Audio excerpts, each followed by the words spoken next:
కొన్ని స్వయంభూ ఆలయాలు కాగా మరికొన్ని మానవ నిర్మిత ఆలయాలు, చరిత్ర ప్రసిద్ధి చెందిన ఆలయాలు ఉన్నాయి.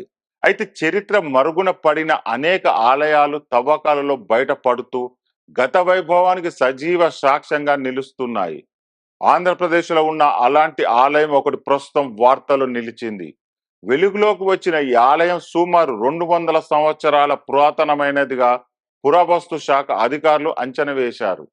ప్రస్తుతం ఈ ఆలయ ప్రస్తావన రెబల్ స్టార్ ప్రభాస్ తాజా సినిమా 'కలికి'లో ఉన్నట్టు వార్తలు వినిపిస్తున్న నేపథ్యంలో ఈ చారిత్రాత్మక ఆలయం గురించి తెలుసుకుందాం.